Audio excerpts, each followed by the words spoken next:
let's get rolling all around. This is episode 115. I don't know volumes or seasons, but that is the episode number. I don't understand why you don't do the intro anymore. Okay. Okay, Gavin, can you do the intro, I guess? What is my password? What is my what? I need to sign into my work email to upload this file, and I don't know my password, and it's not saved on this Windows. How are you not just permanently signed in? Because I don't use this computer typically. Have you tried one of the F keys? I haven't, so I'm gonna sign out on my Mac, and then it has my password auto-filled, and I could click show me what the password is, and then I will put it in my Windows computer, and then I can upload the file. Hey everybody, welcome to episode 115 of KFace, starring an American from the 70s, a Brit from the 80s, and a Canadian from the 90s. The most diverse podcast cast that consists of 3 white men. Different countries, different decades. Wow. That was good. That was a great intro. How was the energy on that one? I don't usually do them, so I never know. Fantastic energy. Very high energy. It was a disturbing amount of energy to come from you. I'll say that. And for a second episode, too. This is Yeah, you're coming out strong. I would say I feel a little lost not knowing what volume or season we're in. I'm just going to take me a minute. Well, I know the fucking answer, but I'm not going to. Oh, my God. Oh, my God. What is that? 220? I'm sorry. While we're doing this, I'm watching. I forgot 2 weeks ago, or last time we recorded, I think it was episode 113, I mentioned that I had discovered this new sport because of comment leavers called death diving, and I asked if y'all were familiar with it. I forgot about that. We're going to explain that. We were going to explore it because I think it might be I think there's a real good chance that it could be something that we could get into, kind of like maybe a beanhole thing. Let me send you a video. This is a sport from Norway. It's called death diving. It's a 7-minute video. I'm not recommending you watch all 7 minutes, but I would say you'll get a good gist of what's going on around 2:05. Okay, so just 2:05. go to 2:05. Okay, let's go there. And then you feel free to bounce around after that, but you'll get a sense of what death diving is. All right, playing for 2:05. Werner Groan. Oh no. Oh no. Is it just belly flops? Is it just the worst? Oh, Jesus Christ. It's God. That's the... How do they... Is it like splash size and sound? Like, what is the judging criteria?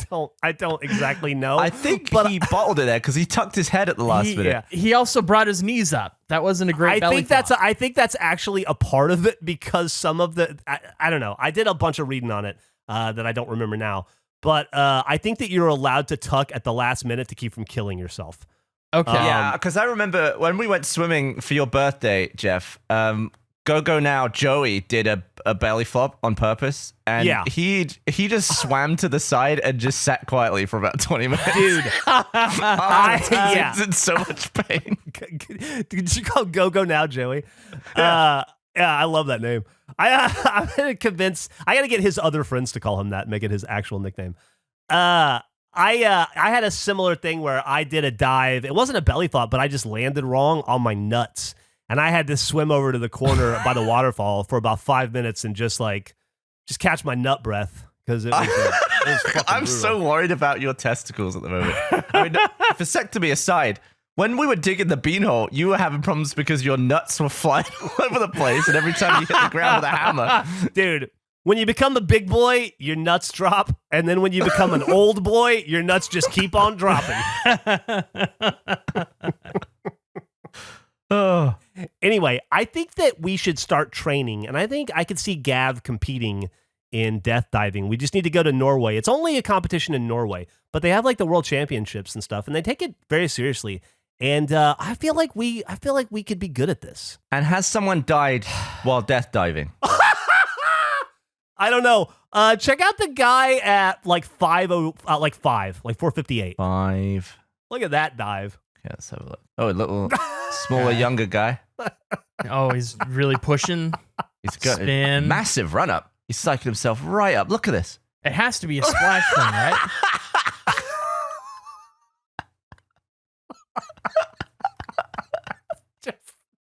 And the guy's like, that was beautiful.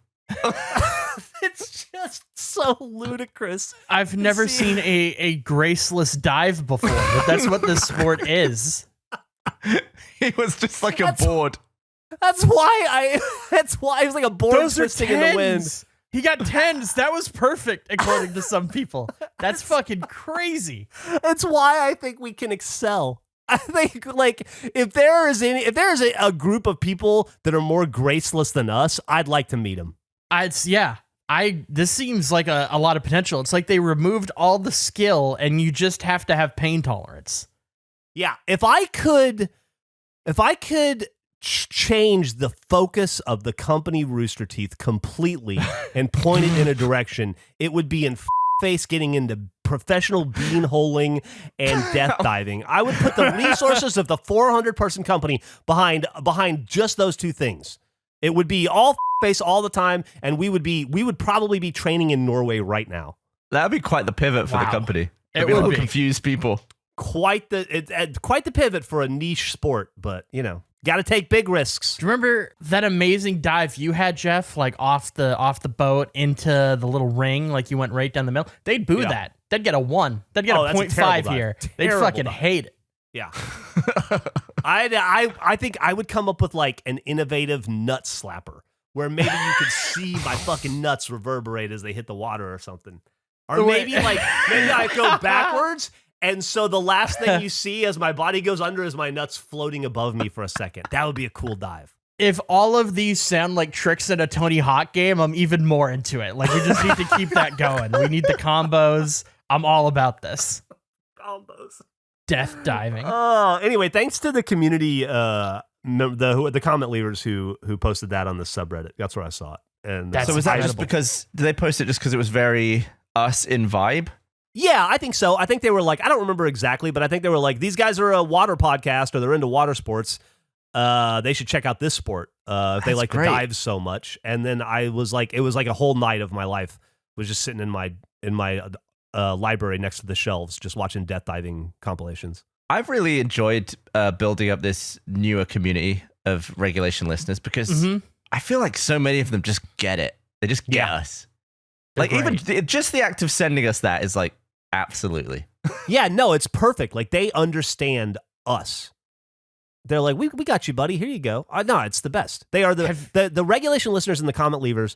Out of 19 and a half years of building communities, nothing has come close to those people. They're phenomenal. They make albums. Albums. I was about to say, albums. Have you seen the Lego animation thing? Yes, I met that guy. I met that guy in Atlanta when I was at a convention. He was awesome. And I've been meaning to, he Instagrammed me. I suck so bad at, Ben Davis could tell you this, and Rebecca, I suck so bad at social media and getting back to people, but I think that kid's brilliant. I believe great work. His channel is that Brendan kid. Yeah, if you want to see it. Yeah, I wrote that down. I want to talk about that. There's also somebody who made a fucking child kicker game. I believe their name is Mediocrity. It's so cool. It's amazing. I played it with Emily for a little bit. Yeah, awesome. It's awesome so game. cool. It's just the listeners and comment leave. Everybody's so sweet and creative, and yeah, I completely agree. We have a wonderful community of people. Yeah, I'm reading into death diving. This actually provides some context that makes me like it even more. It consists of people jumping from a 10-meter high board and landing in the water with their arms and legs spread out like an X, and they need to hold the pose for as long as possible before they hit the water. So it seems that's the scoring criteria. You're trying to get as close to a belly flop as you can without actually getting a belly flop. Yeah, a 30-foot belly flop. You said it was 10 meters, right? 10 meters. A 30-foot belly flop would fuck you up. Like you could do real damage to yourself. 100%. I think. Which, by the way, goes back into why it was so fucking crazy that idiot jumped off the top of the Pennypacker Bridge in Austin and almost died. Yeah. That was 120 feet or whatever. Jesus. Just ridiculous. He didn't go for the flop though, right? No, I think it was 190 feet. No, he didn't go for the flop. he would have been flat like he got run over by by one of those rolly things in a fucking Acme cartoon. It would have looked like a fatality in Mortal Kombat if he went for the flop. It would just all of his skin would shoot off. It would have just been that dude's soup. Yeah. Just degloved his whole body.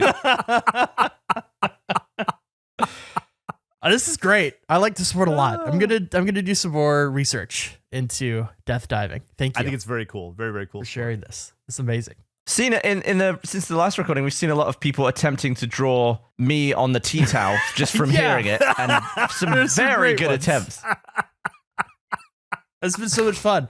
I enjoyed so much looking through that again and realizing all the poor kids that didn't realize it would be copied. So like their names are backwards. I did not notice all the backwards names on my first look through. Oh, there's backwards names? Oh, a bunch of them are backwards. Yeah, it's fantastic. I assume they just scanned it though, wouldn't they? I don't know, but there's a bunch of names that are backwards on that list.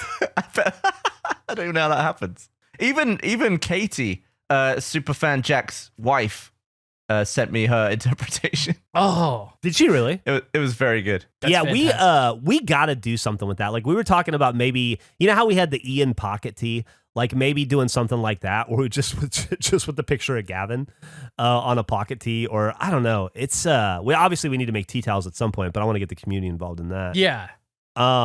It's just such a charming image. I don't know how else to describe it. It's so sweet. I'd love maybe next RTX to have an absurdly large tea towel. The hairball alone is just my favorite. Yeah, the hairball is great. Yeah. Oh, I wish that was a tradition everywhere. As you said, Geoff, I wish I had one of those that I could look back on. Yeah, I think it would be nice to do a shirt that was you and Andrew draw yourselves now, but then we use my one from 1991. That is a pretty funny idea. I was telling Gavin, I had a real face of an idea. And for the record, I think Gavin's idea is way better direction to go than this. But I was thinking, wouldn't it be funny if we just had one shirt at all times? And to have a new shirt, we'd have to discontinue the old shirt. So, like, if you wanted to buy a face shirt right now, your only option would be anal passage until we replace it with Gavin's tea towel shirt. And then it's the only face shirt you can get until we come up with another joke. And we're only ever allowed to have one shirt in production at any given time. But we'd go out of business pretty fast, so let's not do that. I just think it's funny. Yeah, I like it because it's a guaranteed way to lose money. Yeah. Well, I mean, I'm happy that we got given $3,000 to buy a suit. I can't. That was dude, very nice. I cannot complain about that. That was like, and kudos to the higher ups at Rooster Teeth for having some faith in us, because there could be zero return on that investment. It very likely could be zero return ever on that investment. So it's very sweet of them. Oh, I mean, I bought the porta potty return, but that's true. I like it's worked both ways. I think it's all gonna be worth it when I see Gavin in that suit. I am so excited to see. So have we talked about recreating the poster on the podcast? We did, yes. Yeah, I think so. And calling it Fuxedo. The Fuxedo. Oh, I forgot. I emailed Kevin Donovan about it. Haven't heard back. Why won't you stop emailing him? I thought it would be a fun piece of trivia. I was just like, hey. You're such a stalker to him now. No. He's like, dude, you're not going to believe. No. Remember that weird kid that kept trying to get me on his podcast and kept telling me how much he hated my movie? He just told me he bought the tuxedo from the movie, and he's like, I don't know what to do. Like, is he going to be going through my trash next week? No, I will never reach out to Kevin Donovan again. I hadn't reached out since the last time I attempted to, which was months ago. Because based on our reaction last time, why would you do it again? We got away with it. Well, I thought it would be. Wouldn't you want to know? If you directed a movie called The Tuxedo, wouldn't you want to know where the tuxedo ended up? I would. No, I think I would hope that it was in good hands and not ours. Well, I would. The best hands, I would argue. I'm so excited to see you in the tuxedo because I think you're going to be so terrified about ruining it in some way. You know what? You should tell him. You should email him one more time. Well, and be like, listen, why don't you email him? Because I apparently can't. Hold on, I'm not done. Just say like, hey, I just want to let you know we paid $3,000 for the tuxedo, so I don't know if you want to talk to Box Office Mojo or how this works, but maybe you could get that added to the theatrical gross. Boost it up a little bit more for the historical figures. A little boost, yeah. I'd love if there was data somewhere where someone was like, why is the tuxedo spiking in interest? What has happened? Like we did with the Don Zimmer cards, where they were like, is this like a money laundering scheme? What is happening? Why is this If we could create a rush on the tuxedo in any way, that would make me very happy. Man, did I tell you guys that some wonderful comment leaver gave me an autographed Don Zimmer baseball card at RTX? No. That's awesome. I have it right here. I'll take a photo and send it to you guys. It's really fucking cool. And it is his signature because I have his little face autographed. I saw there was one on Break and it's Shit the same. that I think you opened. Do you have two now, or is this the same one? That had an autograph? A Zimmer that had an autograph? Was it? Or was no, it that was a baseball. That was an autographed baseball. Yeah, I have that too. Okay. I have that too. And this is a card. Oh, that's the worst photo I've ever taken. I'm going to send you the bad photo. Please. I'll send you the good photo and then the bad photo. I'll just send them both. I wonder if we'll be able to tell which is good and which is bad. Oh, yeah. You'll be able to tell. I'm so excited. Let me find Discord. Oh, you're going to love this. Yeah, sure, probably. Wait, how have you've made him wink in the first one? How have you done that? You've know. taken Don Zimmer's eye in the first photo. I don't know. I've never seen that happen. You've changed. How? He's winking. You did a live Photoshop. I don't know. I didn't do anything differently from photo to photo, I swear. What? That is creepy. Maybe, what if I'm a good photographer, but my phone is possessed? What if I am? Dude, what do you mean I'm not? I was a professional photographer. I was a fucking photojournalist for 5 years. I won awards. I think it's a much greater chance that my phone is possessed, probably by the same demon that possesses Gavin's socks. I was about to say, has Gavin held your phone before? Because if so, that's just cursed. You're right. We should eventually make a coffee table book of all of Geoff's shittiest photos. Oh, I would hate that. To open a photo book and have to like flip the book to the side to try to get the right perspective. That'd be so annoying. But treat it like not tongue-in-cheek at all. Treat it like Apple would treat their freaking design book. That's very funny. Hey, Gavin, you're from England, and Andrew, you're from Canada, and Eric, you're from America. Are you guys? I know Eric is, but you guys when you guys were growing up, did they have a thing called the Chocotaco where you live, an ice cream dessert? Had a feast. So you didn't have like a little a taco where a crunchy taco where the taco shell is made out of like ice cream cone material, and inside is ice cream and then chocolate, like a hard chocolate top with nuts on it. You guys never had one of those? I'm very familiar with the Chocotaco, but I don't know if we had it in trucks. I was always or in like SpongeBob stores or whatever. Yeah, I don't think I've seen it in a store either, but I associate the Chocotaco as like an ice cream truck item, and I would always go for like the SpongeBob with bubblegum eyes. That'd be my go-to. I didn't really explore the board. I think there is some bullshit shenanigans going on right now in America. That Chocotaco has been around my entire life. The Chocotaco was so popular that they sold it at Taco Bell as the dessert for a while, for a couple years. It's by Klondike, who's a huge company, right? They just announced that they are discontinuing the Chocotaco, and it's going to be gone forever. I find it really fucking hard to believe that an iconic dessert like the Chocotaco that has been so successful. Name another. You ever see a drumstick at McDonald's? No, because they don't sell those kinds of desserts at fast food restaurants, but they were selling it at Taco Bell for years. It's everywhere. I've never met a person who doesn't love a Chocotaco. They're fucking phenomenal. And now they're announcing that they're discontinuing them forever. I'm going to say right here, I fucking bet you in less than a year, they will bring back, due to quote unquote popular demand, that Chocotaco, and it'll be everywhere. It's bullshit. They are not removing it are you forever. buying this That's thing? nonsense. They're liars. They are, as Davide on this season of Love Island UK would say, they are a liar. They are liars. You are liars. You're actors.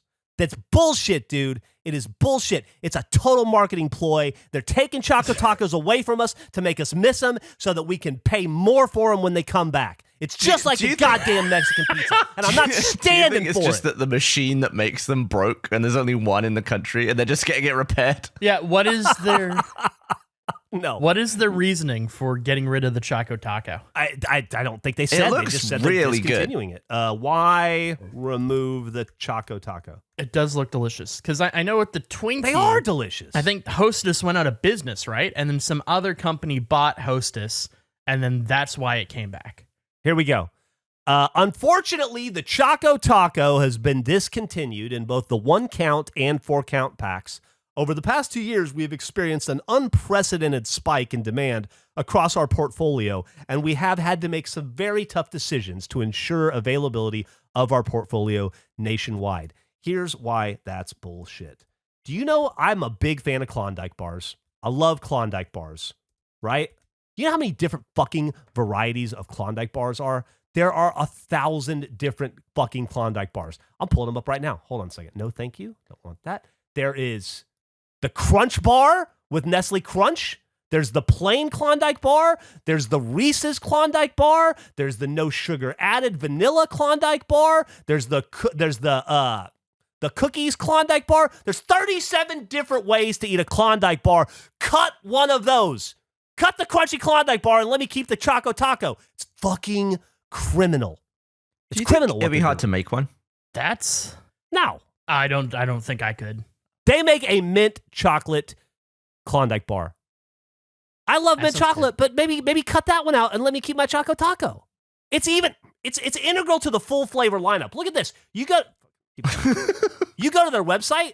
You want to see the full flavor lineup? You're telling me. Look at these fucking desserts. You're gonna. That's not. Hold on. You're telling me that these motherfuckers. Sorry, I'm trying to pad while I figure out how to upload from my desktop. You're telling me that these motherfuckers put the first thing you see in the full flavor lineup on their website is a Chocotaco, then a stack of a variety of Klondike bars, then an ice cream, then 2 different ice cream cookie bar and an ice cream sandwich bar. You're telling me the Klondike, the Chocotaco isn't doing well enough to compete with those? It's a fucking star player. You know what I don't see there? A drumstick anywhere to be found. They make 1 million drumsticks, but it doesn't make it into the full flavor lineup image because it's not as popular, because the Chocotaco is revered and everybody loves it. They are fucking us over. We can't let it happen. Also, we should try to make our own. I really want one. That looks quite looks good. Delicious. Yeah, I think because it's working. Maybe it's a thing, Geoff, where people don't appreciate what they have in the Chocotaco. You say that it's been around forever. Maybe it's just like it's always there. People don't appreciate it. They're not getting them. And this will maybe create a wave. I think the closest that I've had to it is probably a Feast, which doesn't have the waffle part, but it's like the same sort of chocolatey outside, and then there's like a chocolate shell on the inside. Kind of similar property. Like you wrap that in a tortilla, a crunchy tortilla made out of a waffle cone, and that'd essentially be it. I have an issue with freezies. That has been my summer treat, and I don't know. Is that what you guys call them? Or is that a Canadian thing? After the last week was cheesies, and now it's freezies. Yeah, is it freezies? Do you have freezies? Is that what you call them? The Otter like Pops ice pops, or flavor pops, ice pops. Yeah, I eat these like I probably eat about 12 of these a day. Yeah, I've been struggling to get them because I was told by a grocery store that there is a shortage of the plastic they use to contain them. So it's been a struggle. It's been a tough summer to get those. That has been my great loss as far as the dessert treat goes. I don't think I've ever seen a Chocotaco in a store in Canada. I'm sorry to hear that because you can get these these are everywhere in Austin. Like you go to every grocery store and they're just like piles of them. Those? Yeah, exactly. Those are called freezies, at least where I live. And it's been tough. I've struggled to get them. I saw a stupid, you know how TikTok has well, you might not because maybe you're not on TikTok, but TikTok has a lot of like life hack videos. Well, there's one where you can take one of those and like you snap it in half when it's frozen real fast, and then you get like 2 sides so you don't have to like cut the end off. I've tried it with every single one I've eaten this summer, and I've had 0 success. I don't believe that's true. Yeah, I think so. What, you're trying to splice? What? You're trying to like join 2 together?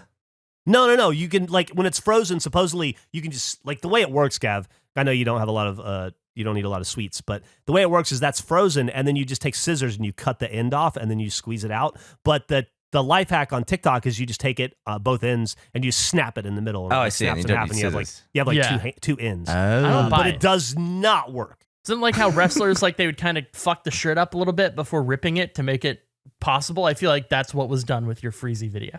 Yeah, it's like when you score something you're about to throw somebody through in a movie. Yeah, exactly. Did you guys ever see American? What was it called? An American movie? No, but I'm aware of it. I've never seen it. There's a scene. If you haven't seen it, it's a documentary about these dudes up in, I don't know, like Wisconsin or Minnesota or somewhere, trying to make a horror movie, and it's a really great, endearing movie. You should watch it. Yeah, those two dudes. The dude on the left is the guy, is like the creative guy, and then the dude on the right is his best friend Mike, who's just like a weird stoner metal dude. And it's just them. It's somebody documenting them trying to make their horror movie called Coven, except they call it Coven. And it's really funny every time they say it. And there's a scene where he's in a fight in a kitchen, and they score like a kitchen cabinet door so they can ram his head through it, but they barely score it. And it's just a scene of them like ramming his head into this door over and over again. And the dude almost dies. And he's like, maybe we should cut it more. And that's what I think about every time I think of scoring. Oh, just watching him get slammed into it. I haven't scored anything since that chair that you had at the 4th of July party.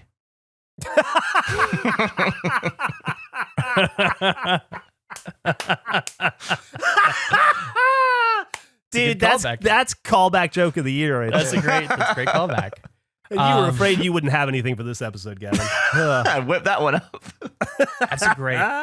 I've always wanted to see that documentary. Have you seen Hands on a Hardbody? That's like one of my favorite. Oh, it's so good. I think it should be required watching for anybody who wants to live in Texas. I feel like that movie explains Texas. I feel like anybody should see it. It's such a perfect, just all the characters in it are fantastic. There's so much natural comedy in it. For people that haven't seen it, it documents a competition at a car dealership where people have to hold their hand on a truck, and the last person standing wins the truck. And it follows like 10 or 12 people that are part of this contest, and it is incredible. It's got everyone from like the young kid who's trying for the first time who needs a car to the grizzled vet who had won in the past and has decided to come back, and he's like considered the greatest at this random thing. It's awesome. Great documentary. Yeah, you should. Have you ever seen it, Gav? What's the name of it again? Hands on a Hardbody. No, I've not seen it. It's one of my favorite lines from any movie ever, where there's this guy, that guy. Thank you, Geoff. That is the fucking guy. He tells this story about how they got a air conditioner that was for a Walmart installed on their house. Because they're like, we're driving by and they were shutting it down, so I got it real cheap. And he's like so happy, and he's missing almost all his teeth, and it's so good. He's like, we got it. It was so good. And when we set it up, we didn't realize it would take the house 16 below zero, but we quickly learned that it would. Like, it shifts. He's so serious to his house. He installed an AC unit for a Walmart in his home, and it brought it to 16 below zero. It's so good. There's this other guy where they're like, what's your strategy? He's like, I'm going to eat a Snickers at breakfast. I'm going to eat a Snickers at lunch. It's got all the nutrition I need. It's so good. I fucking love Hands on a Hardbody. It's amazing. Yeah, it's pretty fantastic. I want to go back and rewatch it now. It's so good. It takes place in a city called Longview, Texas. Just FYI. Which is like east of Tyler, so it's like, I want to say northeast of Austin a little bit. Yeah, like maybe about 2.5 hours away from us, northeast. Oh, that's great. Oh man, good movie. Two fantastic documentaries that both came out not kind of are in the same era. Like I think Hands on a Hardbody came out before American Movie, but they're both highly entertaining documentaries that are show the fascinating human condition. I'll say that. Yes, they're great.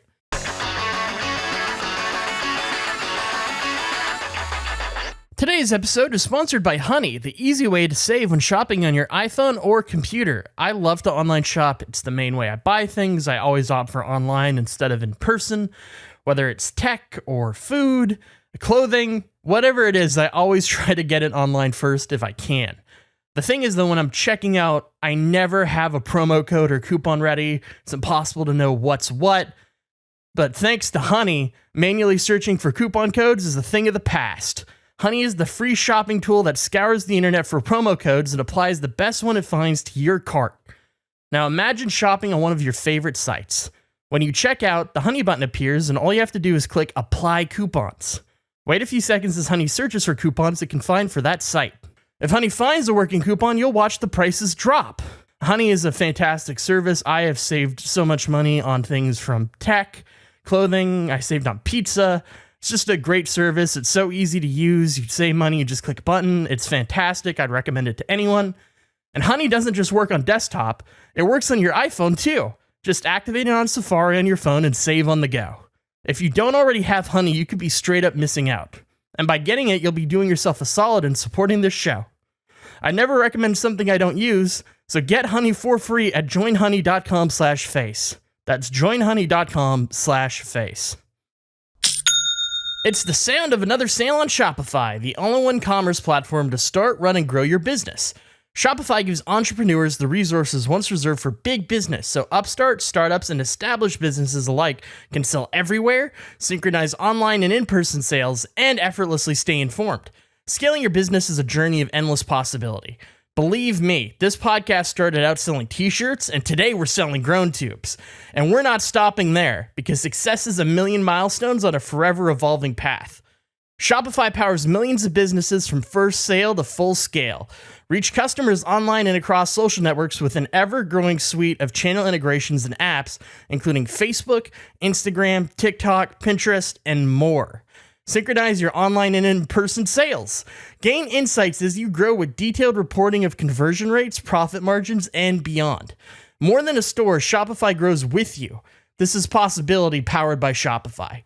Go to shopify.com/face, all lowercase, for a free 14-day trial and get full access to Shopify's entire suite of features. Grow your business with Shopify today. Go to shopify.com/face right now. That's shopify.com/face. You've heard me talk about VPNs before, and there's so many great reasons to have one, whether it be security or just wanting to access content that maybe isn't available in your local library. But an equally important part in making that choice is trust. I can say with full confidence that ExpressVPN is the best VPN on the market, and here's why. ExpressVPN doesn't log your activity online. Lots of cheap or free VPNs make money by selling your data to advertisers, but ExpressVPN doesn't do this. They even develop technology, Trusted Server, that makes their VPN servers incapable of storing any data at all. ExpressVPN now uses Lightway, a new VPN protocol they engineered to make user speeds faster than ever. I've tried many VPNs in the past, and they can sometimes slow my connection, but ExpressVPN is always blazing fast and lets me stream videos in HD quality with zero buffering. The last thing that really sets ExpressVPN apart is how easy it is to use. You don't need any technical skills to get it up, just fire up the app and tap one button to connect. That's it. Even your grandparents could do it. And it's not just me saying this. Business Insider, The Verge, and many other tech journals rate ExpressVPN as the #1 VPN in the world. So protect yourself with VPN that I use and trust. Use my link, expressvpn.com/face today, and get an extra 3 months free on a 1-year package. That's expressvpn.com/face. Visit expressvpn.com/face to learn more. You know what I just watched for the first time this week, and it was quite the experience? Eyes Wide Shut. Never seen it before. Never seen it. Stanley? A little bit of Stanley Kubrick. I had no idea. I was so wrong on what I thought that movie was about. I was aware that there was a sex cult in it. Had no concept of where the story would go. Wow, is it gripping? It's a great movie. Is it good? I just seen sex cult stuff and never thought to watch it. No, it's really good. I think it's a work of art. Yeah, I think it's brilliant. It's a beautifully shot film, and Kubrick does such a good job of building tension as Tom Cruise is kind of navigating to he's trying to find his way into this sex cult, and just like all the things he does, all the directions he kind of goes trying to get there, and then when he finally does get, it's fucking crazy. Yeah, like I went in only knowing about probably sort of what you knew, Gavin. And I assumed that the movie essentially ended with that moment and that it would be like him and Nicole Kidman joined the sex cult thing. And that's not at all where the story goes. And it leads to a mystery that is fantastic. And it's just the lighting in it, like the production, everything is so fucking good. It's perfect. It's a great movie. Well, it's because Stanley Kubrick doesn't let anyone leave until he's shot something 1,900 times. It's the largest post-production on any movie ever, I believe. I think it was like 400 days in post or something like that. Wow. It was his last film, I think, wasn't it? He died 4 days after submitting the final cut.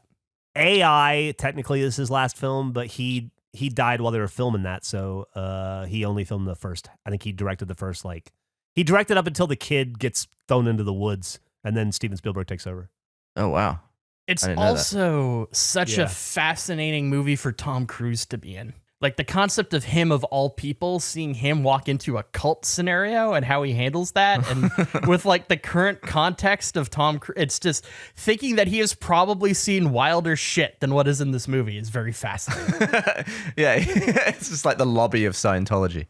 What was the password? Was it like Lothario? It was like, right? yeah, it was something like that. It was a Latin word, I believe, and it was related to Mozart in some way. Yeah, what was that? It has so many great cameos, and cameo might even be a wrong word. I just don't know if they're established actors, but like Alan Tudyk is in it in like one scene, and he's great. There's this guy, I don't know his name, but he plays Russians in movies all the time, and he was in Mission Impossible 2. I thought, oh, that's so weird that you would be in a later Tom Cruise movie. He owns like a costume store in the film. There's a few actors in that. Thomas Gibson from Criminal Minds has like a really weird role. There's a lot of like people that you recognize in it. Man, I will say too, Tom Cruise and Nicole Kidman, they were obviously married when they made this movie. And and then they, got divorced, and then Tom Cruise has gone his route and she went hers. But in that film, you're like, God damn, these are two beautiful people who are in love together and having a life together. They fit so well together. They had so much, I thought they had so much chemistry, like actual chemistry. You could really, I don't know. It seemed like they had something really special going. It's a weird movie. Or they're just good actors. To read about. It seemed like a lot of the production on it fucked with their marriage in a lot of ways. Like they had to do really serious counseling as part of the movie, and it was like Stanley Kubrick sort of created the divide that their characters had within the context of the story in their own personal life. It's really fascinating to read about. Yeah, I've read Kubrick probably had a lot of stuff that would be considered very questionable now in his directing practices and the way he like exerted control over things. Absolutely. Big time. Eric said big time. Yeah, big time. Same with all those like Hitchcock as well. Really? I'm not as familiar with him in those practices. I remember like Harvey Keitel, I think, has a story where he was in some Kubrick movie and he made him open a door like 70 different times and he said, fuck you, and quit. So he just had to recast the role. Yeah, I think I appreciate... That was Eyes Wide Shut. Was it? I'm pretty sure that was Eyes Wide Shut. That's awesome. I didn't know. I feel like I like a lot of story. Kubrick's technical stuff, like a lot of the developmental things gone into camera equipment that started with him, but God, I would have hated to be on one of those sets. Like I would have not wanted to wake up every day and go and deal with that. Jesus. I've never I think all sets suck.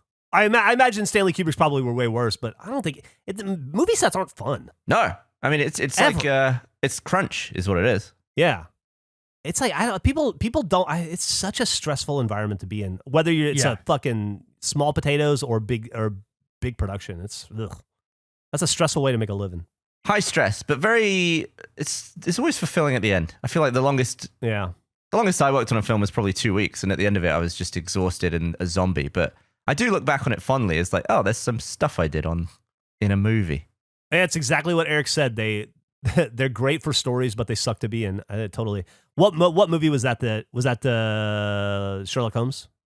Yeah, just because it had so much slow-mo. Like I only did slow-mo, so it's not like I would work on a film for its entire run. But there was like a 2 or 3 week shoot just on Phantoms. Weren't you also like?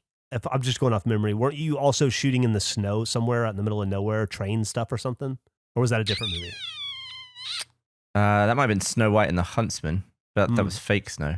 I just remember you being cold and miserable. No, I've definitely been cold and miserable. I don't know if it was for a film. I mean, England in the winter is that. It's cold and miserable at 5 a.m. I don't I think I've only seen Eyes Wide Shut and The Shining from Kubrick. Is it those stories, or is he just remarkably good at making his whole world seem interesting?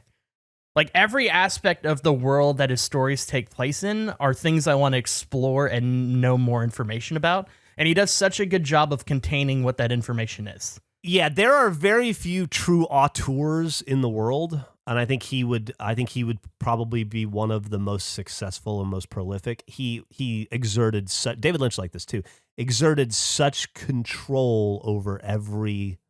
It all feels deliberate. Every element of it does, and it is, and I think it takes probably a really unhealthy mind to be able to focus that much attention on something for that long.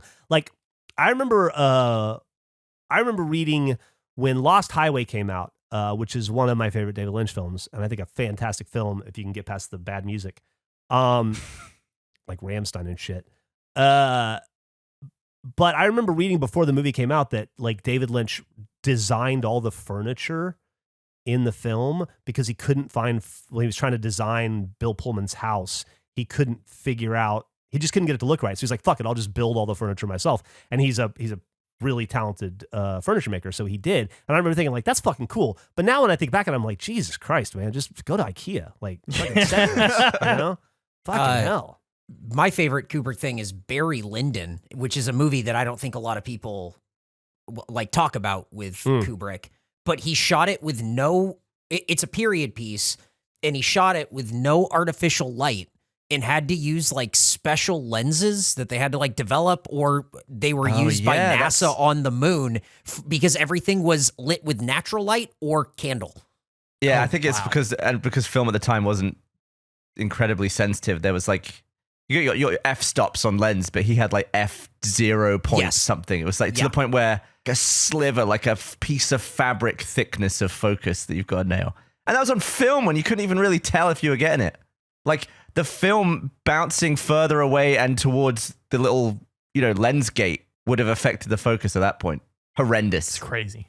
I should do a deep dive on Kubrick. I've never seen Full Metal Jacket. I've always wanted to see that. Oh my God, dude. Full Metal Jacket, isn't it? That is an intense. First off, I'm going to let you, it's a long ass fucking movie. Mm-hmm. Like, it's one of those movies where the first half is, I'm not going to spoil anything of that film for you because it's a phenomenal movie. And it was actually, Private Joker was influential in why I became a journalist in the Army, because he was a journalist in the military, in the Marines. The young Matthew Modine. Yeah, Matthew Modine was like, he rubbed off on me, and I kind of wanted to be like him. When I was a kid, I don't know. I just thought that was, if you're going to be in the military, that's a cool way to do it. Eric said we're a real podcast now. 4 white guys talking about how good Kubrick is. But it's like, there's like an entire film just in basic training. And then you think the movie's over when that's over. And there's like, oh no, you have a whole other fucking film that happens that's like, totally shifts gears. And it's just like, it's insane. It's intense. And Vincent D'Onofrio turns in one of the most disturbing performances you will ever see on film. Really? More disturbing than him in Men in Black? Yeah. Yeah. But he's great in Men in Black too. Danny Boyle is great at that, making movies that have tonal shifts in the last act, but they work. Like Train Spotting shifts into like kind of a heist movie at the end. Sunshine becomes like a murder thriller. Like there's a real genre change in a lot of his work. I don't feel like Sunshine gets enough credit. That was a really great film. It's a great movie. Yeah. Or enough recognition, I guess. It's really good. You'd like it. It's sci-fi. It's real good. Yeah, I've got to catch up on space movies like Sunshine, and I've never seen Event Horizon, which is apparently important to watch. Oh, Event Horizon's, it's a good movie. It's like a gross, weird, though, probably dated now, but it's a scary movie too, kind of. Yeah. It's a good horror movie. It's a movie podcast. Wes Anderson does that a lot too. Where you're like, second half of the film's a totally different movie. You're like, Jesus Christ. Yeah. Let's stop talking about movies. Because there's someone listening who's seen none of those films. Or who's seen all of them and is like, you fuck off. You don't know what you're talking about. This is exciting when you watch a movie like that, like in Eyes Wide Shut. Sorry to go back to movies immediately. There's a scene where Tom Cruise is reading a news story about an event that happened in the movie, and I wanted to pause the film to read it. And I've never had that with a movie. Where it was like everything felt so detailed and was so engaging to pursue. Oh, speaking of movies, I don't ever really watch movies anymore. I don't have the attention span, but my mom's in town, and so we wanted to do something last night. So I watched that movie, The Gray Man, on Netflix, the new Ryan Gosling, Chris Evans movie. Have you guys seen that? No. Pretty good. It's kind of like a Bourne Identity. Like cool. They're saying it might be like a new big franchise where it's like Ryan Gosling plays like a Jason Bourne type character, and then Chris Evans is the bad guy. It's fun. Got Billy Bob Thornton in it. I'm walking away from this podcast with like 5 things to watch. Watch 2 documentaries. Got to watch some Kubrick films. I'm walking away from this knowing that if Stanley Kubrick was alive, we'd still have a Chocotaco. That's what my main takeaway. You can all tie it I'm back just to telling him. you guys, I'm going to be vindicated when You are. 7 or 8 months, they're going to be like but you demanded it, so we're bringing it back. The Chocotaco, they only took it away. I promise you, it's only been taken away so that they can give it back to us. You're totally right. Like, undeniably, that's what's going to happen. I think my favorite one of those type stories, like Hostess went out of business, somebody rebought him, brought back the Twinkie. I believe that's what happened with that. Chuck E. Cheese was the thing. When it started, it gained popularity, and they were going to strike a deal with this investor, and they pulled out at the last minute. It was like, fuck you, we can make our own thing. So they started Showtime Pizza, which was like the same idea, animatronics, arcade, puppets, Showbiz Pizza. Showbiz. Pizza. Thank you. Yes, Showbiz Pizza. They were going to partner with Chuck E. Cheese, then they backed out of the deal, made Showbiz Pizza. Chuck E. Cheese overextended, went bankrupt. Showbiz Pizza then bought Chuck E. Cheese, then got rid of their own company name and called everything Chuck E. Cheese. So Chuck E. Cheese is really Showbiz Pizza now. And it's all failing, so who cares? But I just think it's such a wild thing of being like, fuck you, I could do it better. And then just absorbing the company that started it all and pretending that you're them. And honestly, they did. That was my childhood. I was of the era when these things came out. So that was like, those were birthday parties for me. Showbiz was way better than Chuck E. Cheese. Way better than Chuck E. Cheese. They had a much better show. The animatronic show was, the concert they would put on was so fucking good. What was that band called? Have you ever seen the concept unification video? No. It's where they're like stripping all the fur off one brand and like rebranding the animatronics with the other brand. No. And it's like an instructional video. It's like, now tear this piece off and shove the eyes on this one. It's like, it's gruesome. That's hideous. That is hideous. They were called the Rockafire Explosion. They had a gorilla in like a tuxedo who was fucking awesome. That's great. He played the keyboard, I think. That's fucking cool. God, Did you have anything like that growing up, Gavin? No. What about like that. arcades? Was there any arcade scene? Yeah, but I lived in a really small town. I don't really have. That's fair. I mean, I Stuff. feel like I had a place called Cyber City, and it sucked, but that's like, that's what we had. Oh, there's a concept unification tape. It's like some VHS they sent to all of the locations, and it's just so creepy. Was there like, because like when I grew up, there were arcades in town, obviously, but you don't have access to them unless you get your mom to take you, which is a rarity. So like, there was a one Walmart that I could ride my bike to that had Street Fighter 2 and Iron Man's Off-Road. And so those were my access to video games. Did you have like a gas station or something, Gav, or like a restaurant that just had like one arcade machine in the back that like all the kids in town there was like would a go pub to? with a fruit machine in it, though. Like a slot machine, not a vending machine for fruit. Fuck, out of bananas again? What even is the point of this thing? So were arcade machines just not like popular in the UK? No, they were. I just didn't live near anything like that. Yeah. It's crazy to me to hear people sort of like from your generation, Geoff, talking about like 7-Eleven being a hangout spot because it had a Mortal Kombat cabinet in it. Like that just being a place that people would hang out to play games is interesting. There was not a 7-Eleven, but in a different place. When I lived in Florida, there was a Tom Thumb is what it was called there. And they had Golden Axe and Altered Beast. And so like half the kids in town just hung out at the Tom Thumb taking turns on Golden Axe and Altered Beast. And that was just like, yeah, that was your access to video games back then. Yeah. Wild. Yeah. Let's talk of like discontinued ice cream. It just made me remember one. Did you have anything similar to we had a Viennetta, which was like I would say it was like an ice cream lasagna thing that you like carve off slices of. Did you have anything like this?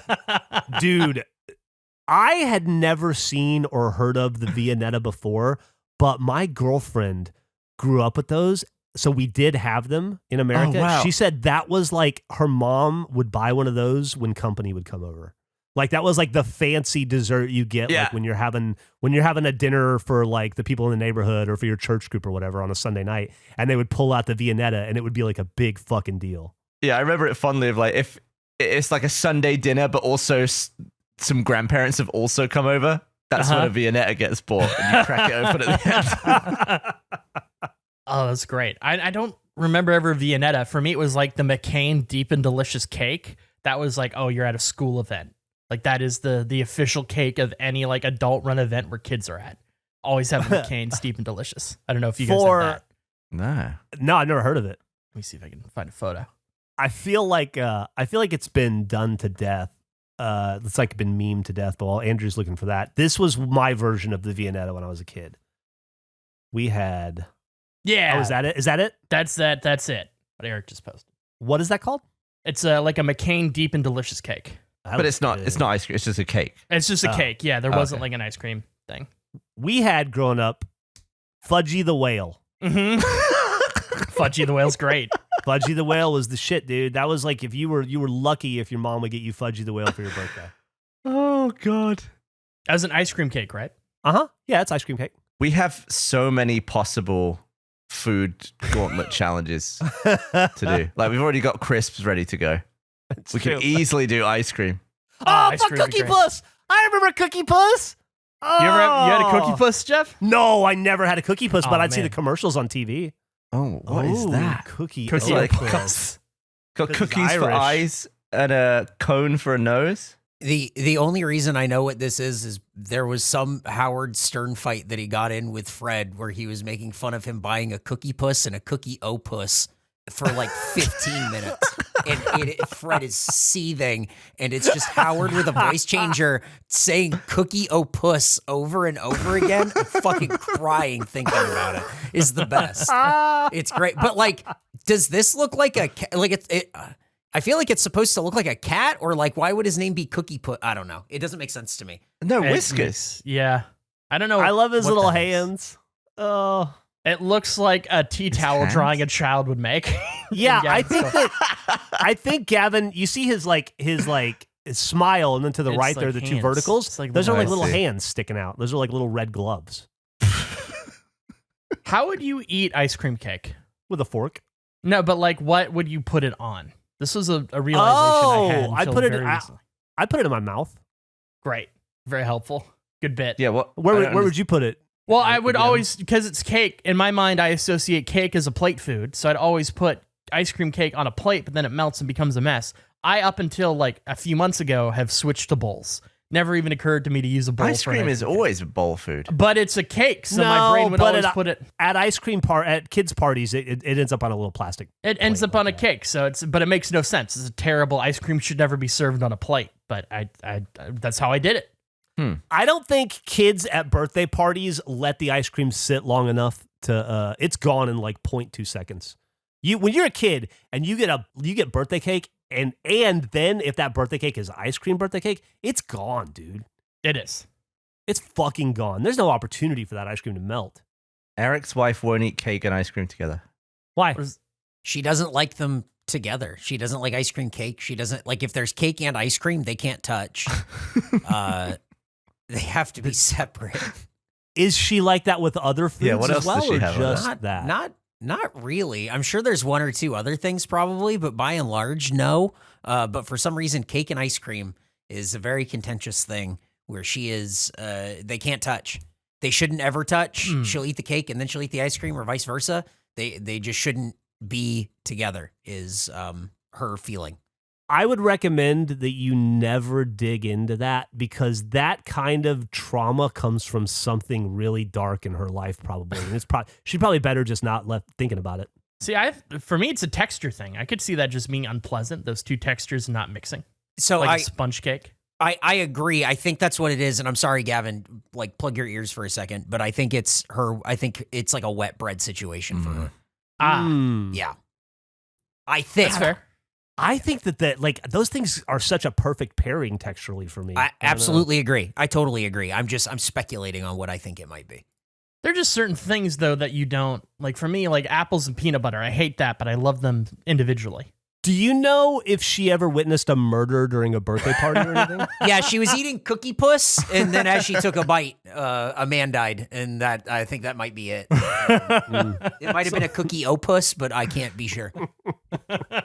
I'm sorry, what were you saying, Andrew? I don't even remember. I'm just now imagining a cookie puss murder. I guess we could really narrow it down timing year. You're never getting a cookie opus outside of St. Patrick's Day. Good luck finding one. You don't like apples and peanut butter together? Not together. That's what I was saying. Yeah, thank you. That actually was what I was saying. I don't like them together.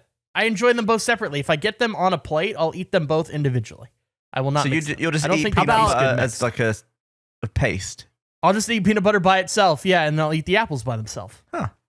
But you I've would tried. never dip an apple slice in I've tried. Like I've had it, and I just don't. I don't like it. But I like them both individually a lot. I think. How about caramel? Will you ever do like dip your apple in caramel? Yeah, Okay, that could be. okay. Yeah. that So it's sounds not good. like a consistency thing. It's more No, just like it's like a weird. flavors. Yeah, I don't know why. It's the taste doesn't blend for me. Hey man, that's fair. That's fair. I get that. I had a babysitter when I was a kid who was obsessed with eating peanut butter with Cheerios in it, and that's the only snack she would make me because it was the only snack she knew how to make. And she would just sit there and watch MTV and make me eat Cheerios and peanut butter, and she thought it was the best thing ever. What? So how would that work? She would dump a bunch of peanut butter in a bowl and then pour Cheerios on top of it, and then give me a spoon. That's a terrible treat. And then she would eat it too, and it wasn't like a torture because she was eating it too. Did you like It doesn't it? sound that bad, actually. Well, what type of Cheerios? Are we talking like a honey nut? Are we talking a base Cheerio? This is like 1986, so we're talking straight ass Cheerios. Okay. I'll eat Cheerios and peanut butter from time to time. I just think it's insane to say that she made it for you and that it's the only thing she knew how to make. It's Yeah, this is all I can get. Peanut butter and Cheerios. Nothing's being made. So wait, you eat that? Do I? Yeah. Yeah. Yeah. You get like a spoonful of peanut butter and like not like full, but like a little bit of peanut butter and then like some Cheerios. It's like a nice like little quick snack. You and my babysitter in 1986 are the only people I've ever met that participate in that snack. We're both chefs. I have no idea. What is the base Cheerio? Is it the one Cheerio. with the different It's just types? Cheerio. What's It's the one the- with like 3 different Cheerio types? You think the base Cheerio is What? the one with 3 different Cheerios in it? So wait, because I only remember that one and Honey Nut Cheerio. What were the 3 flavors? I'm not even familiar with what that is. What are you talking about? There's like the white Cheerio and there's like the brown one. Excuse me? You're asking if the base Cheerio is 3 different kinds of This- Cheerios? This That was, to me, that motherfucker. was like the bog standard Cheerio. It was like the song was like Cheery Oats, Cheery Corn, What? Cheery What's Rice and talking Wheat. about? What's happening? Freaking You are bowl of rolling Cheerios. in snack attack once again like it's an experience we all have. This is some crazy British shit. What are you talking Oh, about? hold on, Cheerios. I was wondering why I haven't seen them in a while. There's a Cheerios. song? Yeah, something Cheerios. Cheerios so good to eat. That was the song. Cheerios, so good. Now let me find a. Gavin, Jeff, you've been around longer than all of us. Have you ever heard the Cheerio song? No. I've also never heard of white. What was it? White and wheat? What? Did you Hold on, call let me one of find- them Cheery Oats? Something That's like He that. did. He did. Like this is bog 1996 standard UK. Cheerios right here. Oh, I think That's I it. found. That's Cheerios. Doesn't Cherry tell. By the wheat, way, Cherry corn. Here we go. Yeah, look at this. Look at this freaking ad. It wasn't oats. I don't think. I think it was cherry wheat. I'm watching this. Cherry wheat? it was. What? This is Nutritious. Oh, it is oats. There are oats. Delicious. this is trying to be so American. Dude, what? But you guys are. This is the UK trying to be so American by eating non-American Cheerios. It's So like I think they're all the same, but cosplay. they just listed the 4 things. So maybe that's what I was No, thinking. I don't think so, dude, because they Those they were had different Cheerios. colors in the they were Yeah. definitely different colors in Okay. the Yeah. in So the to me, spoon. That's the bog standard Cheerio, and then you've got the Honey Nut Cheerios. So what, you just had like Cheerios? I put You the see picture the- above it. You see, like when they show like the 4 colors, and there's like the really beige one. That's Cheerios. That's Cheerios. It's just plain ass Cheerios. What you're describing, we have a version of that in America.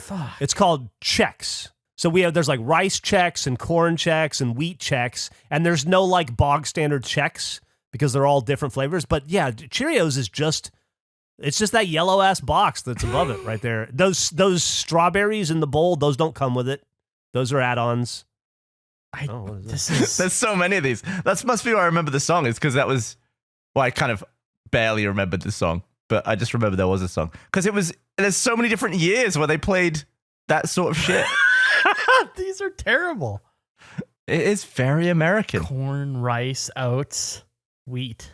I can't even find that product. It's all like amber waves of grain and people jumping in a lake and Yeah. like Throwing water on each other out of buckets Wow. and shit. Wow, we just had such similar but different lives. yeah. Here's Jeff what is right. here's This the- is Cheerios. Cheerios commercial I remember when I was a kid. Let's see this.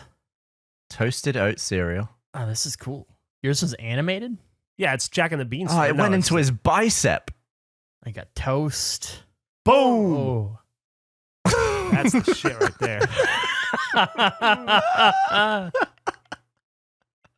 Andrew, how do they advertise what's- Cheerios in Canada? What's the Canadian Cheerio? I don't I just feel like it was kids eating cereal. Like, I don't think we had animation or a cool song. I don't remember anything Canadian like that. Cheerios commercial. I'm looking. Oh, here we go. Canadian ad Cheerios. I Let's see if stepped this away from rings a bell. Cheerios knowing the ingredients. Here, I have not seen this. This is just Oh, listed no. as a Canadian Canadian Cheerios ad commercial. Oh, Cheerios. no.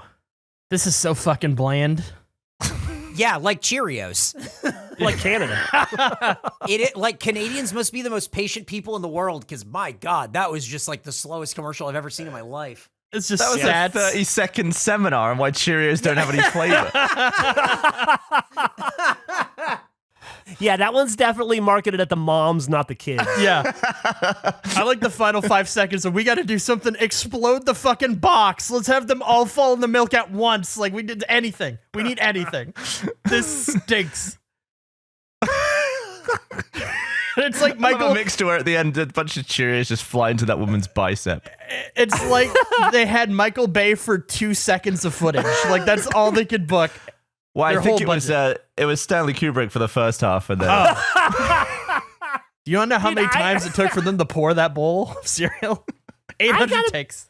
I gotta be honest. After watching the 3, I feel a little ripped off. I think you had so many flavors in your Cheerios. yeah. I want to try British Cheerios now. I want to hear from other people from England because I may have just missed it. But was there a bog standard plain single Cheerio that wasn't Honey Nut?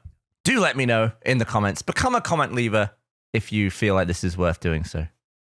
Over. I'm excited. It's gonna have to happen eventually. It might as well be about Cheerios. It's true. Well, it's like infection in Halo. We're all gonna get infected as a comment leaver at some point, so you might as well just accept it.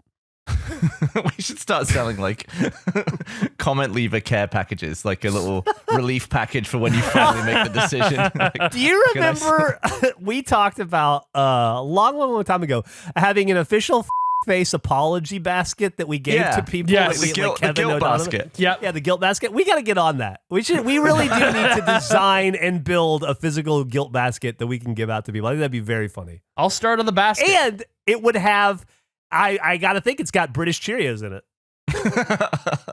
Like a little travel size British Cheerios. Did you guys have that in England? Did you have like the little one size, like one portion size? Yeah, like Have to be. it had all the different types of Kellogg's. Yeah, you had yeah. like Frosted Flakes and, And no one ever ate the ricicles. Ricicles. Nobody knows what you're talking about. How What do we is a keep getting ricicle? so close and God. then you say something that's so like fucking bizarre it just stops the conversation? You never had ricicles? Oh, are you talking about Rice Krispies? It has to be. We had Rice Krispies, but we also had. What hold the on. fuck? Ricicles? It's just, I'm looking at it. It's a Rice Krispie. No, you're wrong. It isn't.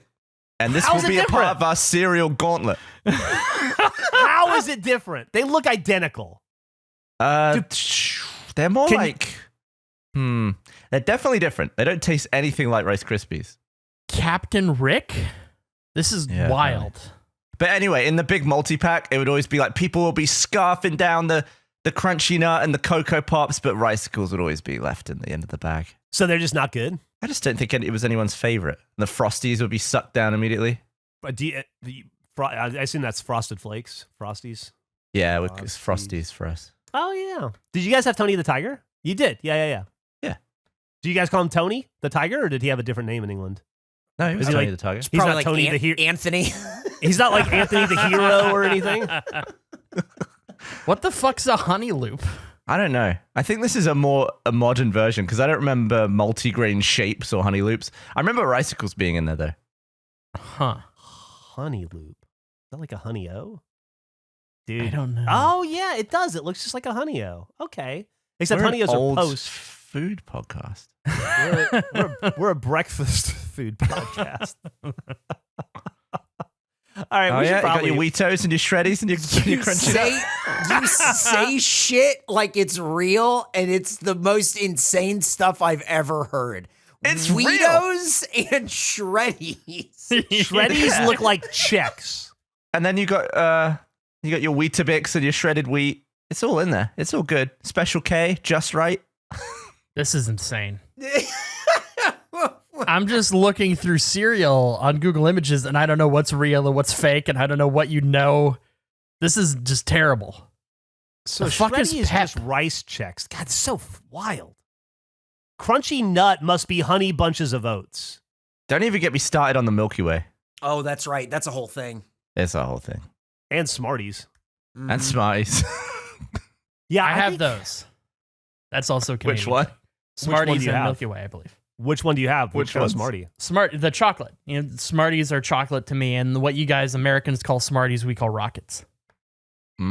Was Tony the Tiger the mascot for Ricicles? What's this betrayal?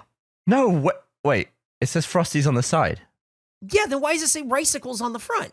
Well, I'll be honest, Eric. It looks like someone's taped that on. Okay. Yeah. I don't know. I've never seen that box. That's a little bit before my time. That looks wrong. Wait, did he get promoted from Ricicles to Frosties? The career progression of Tony the Tiger. Was he a Ricicles guy? This is blowing my mind. Insane. He's definitely grown. He looks a lot different today than he did in 1977. I wonder if What Ricicles were as great as Frosties, or if he had a different Tony- catchphrase. What is Tony happening? the Tiger, 1977. There was a kangaroo? Katie the kangaroo. Frosted Flakes. Is this like Australian Frosties had a kangaroo? Or I feel- did they swap? I feel unwell. I think it sounds like the kangaroo got fired. They promoted Tony up. Yeah. And then they hired Rick to take over Ricicles. So I'm reading the I'm gonna look history. at that. They had other characters named Elmo the elephant and Newt the new. Within the year, the other mascots were dropped, with Elmo and Newt never once gracing the front of the box. They were never used. No. Tony was given a son, Tony Jr. Tony has a kid? Yeah, Tony What has the a kid. fuck? There's a small tiger. I didn't know that. Yeah. Does he also work on Frosties? I'm trying to There he is. Good God. Yeah. So, We're a serial history podcast. do you guys have Golden Crisp then? Post a picture of that. It might have a different name. Like, can't get enough of Super Golden Crisp. It's got crunch with punch. It's got like a really cool bear. yeah. hanging out. That's him right there. The Golden I Crisp bear on can't the right. see any of the cereal. Oh, sorry. Let Honey me see if I can- Smacks looks like Sugar Puffs with the Honey Monster. I'm sorry, the what? The Honey Monster. What? The honey monster? Yeah, you never have Sugar Puffs? Hold on. I don't know what a honey monster is. Show you. The Honey Monster was the mask. Oh, shit. What the fuck? Is this real? Yes. That's Sugar Puffs. And the Honey Monster, he'd be like, rah, rah, rah, rah, rah. No. He'd stuff in. I don't want He'd to. stuff them The in. Honey Monster is a fever dream. But- I don't like That this. looks like Honey Smacks, doesn't it? Yeah. Yeah, he was. What? Dude, he was always scoffing sugar puffs. No. What is happening? No. We need to end this. We need to stop. Oh, stop! Dude, that's just a part of my life. You're just laughing at the We honey need to monster. end this. How did you sleep at night as a kid? Is that him as James Bond? This is fucking That's a terrific. British icon you're talking about right there. Honey How did he Monster sleep fucks. at night? Why, he slept with the honey monster, of course. Honestly, like a sugar puff Pajamas. was so gross. If you got one just mildly wet, you could just like wet your hand and put your hand in the bowl and they would all stick to you. Like the sugar would immediately stick. It was the stickiest cereal. Oh man. Okay, we should end, but here's the last picture.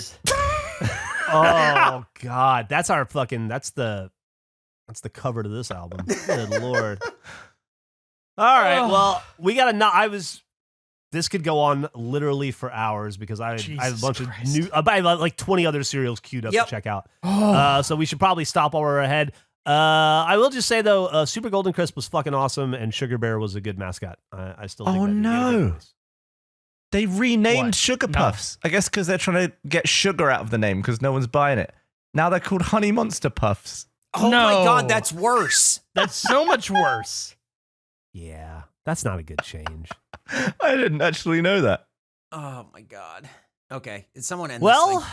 yeah, thanks for tuning in to episode 115 of the Breakfast Cereal Podcast. Hope you learned a little something about the differences in cultures, yet we're still able to come together even across oceans of water and wildly disparate cereal mascots. It is. I'm gonna be thinking about, what is this guy's name again? The Honey Monster. Honey The Monster? Yeah. Ugh, that's just gross. All right, well, see you next time. What is Jack gonna do with this chat? Hey guys, Major League fan Jack here with a look at next week's episode of Face. Someone is 3 hours late. It's the most dangerous episode ever. We need some gloves. What is the worst Cheetos flavor? Geoff is all kinds of swollen. And once again, Andrew does not eat the pencil. All that and more on next week's episode of Face.